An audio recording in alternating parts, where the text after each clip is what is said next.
بسم اللہ الرحمن الرحیم، السلام علیکم۔ B B C 11 headlines news studio سے میں ہوں صبا منیر۔ آپ کو اپڈیٹ کریں کہ ملک بھر میں 15 روزہ مکمل لاک ڈاؤن کے علاوہ کوئی چارہ نہیں ہے۔ پاکستان میڈیکل ایسوسی ایشن نے کہا ہے کہ 15 روزہ مکمل لاک ڈاؤن کے علاوہ کوئی چارہ نہیں ہے۔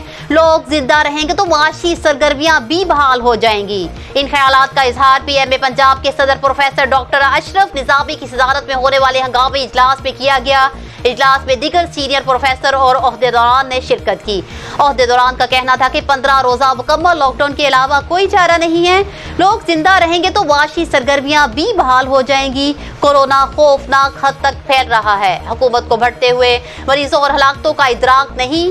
حکومتی اعلانات ناکافی اور آنے والے دنوں میں مزید ہلاکتوں کا باعث بنیں گے۔ سرکاری ٹرانسپورٹ کی بندش اور غیر سرکاری ٹرانسپورٹ کو اجازت دینا مضحکہ خیز ہے۔ دوسری جانب پاکستان میں عالمی وبا کرونا وائرس نے شدت اختیار کر لی ہے اور ملک میں محض ایک دن میں مزید 100 افراد جان کی بازی ہار گئے ہیں، جبکہ 4084 نئے کیسز بھی سامنے آئے ہیں، جس کے ساتھ ہی مثبت کیسز کی شرح 11% سے بڑھ گئی ہے۔ National command and control centre NCOC کی طرف سے جاری کردہ سرکاری اعداد و شمار کے مطابق پاکستان میں اب تک کورونا سے اموات کی مجموعی تعداد 14,356 تک پہنچ چکی ہے، جبکہ متاثرہ افراد کی مجموعی تعداد 6,63,200 ہو گئی ہے، جن میں سے اس وقت فعال کیسز کی تعداد 48,566 ہے۔ بتایا گیا ہے کہ کورونا کی وجہ سے سب سے زیادہ اموات صوبہ پنجاب میں ہوئی ہیں، جہاں اب تک 6,319 افراد جان کی بازی ہار چکے ہیں۔